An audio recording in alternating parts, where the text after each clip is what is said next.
बड़ा दुख होता है कि ऐसी सिचुएशन में भी पता नहीं लोग फ़ायदा उठाने में लगे हुए हैं। तो एक केस था, शायद उदयपुर का केस था, आई थिंक, पता नहीं कहाँ, शायद उदयपुर का था केस। बताता हूँ आपको क्या हुआ है।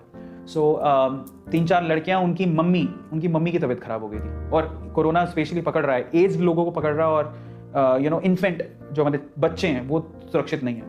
जो हम लोग हैं मिडिल, वो थोड़े से सुरक्षित है, हमारी इम्यूनिटी पावर डेवलप हो चुकी है, लेकिन धीरे धीरे जैसे जैसे एज जाती है इम्यूनिटी पावर गिरने लगती है और बच्चों की भी नहीं होती है। सो उनकी मम्मी बीमार पड़ गई। 3-4 लड़कियां थी, उनकी मम्मी बीमार पड़ गई। उनको हॉस्पिटल में डाला। हॉस्पिटल वालों ने पहले तो चेकअप किया, चेकअप करने के बाद बताया कि भैया आपकी मम्मी को कोरोना है, कोरोना पॉजिटिव है, आप जाओ, आप वैक्सीन खरीद के लेके आओ। तब वैक्सीन इतनी आसानी से अवेलेबल नहीं थी। उन्होंने बोला 7 डोज लगेंगी, ऐसे सुनने में आया। फिर 7 डोज, उन्होंने 1 लाख रुपए की 7 डोज खरीदी है। रेमसीडेम, वो जो रेमशिविर, जो भी वो मेडिसिन, नाम भूल गया हूँ उसका वैक्सीन का। सो रेमडेसिविर, 60 डोज 1 लाख रुपए में खरीदी और ला के भी दी। बोले कि लगाओ, समझ रहे हो, बाहर से खरीदी, ला के दी, बोले लगाओ।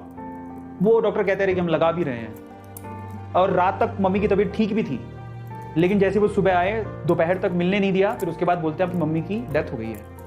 And they were like crying. मतलब सभी, ये कैसे हो सकता है, मतलब how is this possible. So mummy की डेथ हो गई है, रात तक ठीक थे, डोजेस भी ला के दी। अब देखो, सबसे दुख की बात ये थी कि जब डेथ सर्टिफिकेट आया, डेथ की रिपोर्ट बनानी होती है कि कोई क्यों मरा, रीजन, तो डेथ हुई तो कोरोना की वजह से हुई है ना, यही होना चाहिए था। उस डेथ सर्टिफिकेट पे या जो भी रिसिप्ट देते हैं उसके ऊपर लिखा हुआ था कि कोरोना नेगेटिव थी आंटी, उनकी मम्मी, मतलब उनको कोरोना हुआ ही नहीं। तो फिर आपने उनको एडमिट क्यों किया, और फिर कोरोना के लिए तुमने दवाइयां क्यों मंगवाई, वैक्सीन क्यों मंगवाई।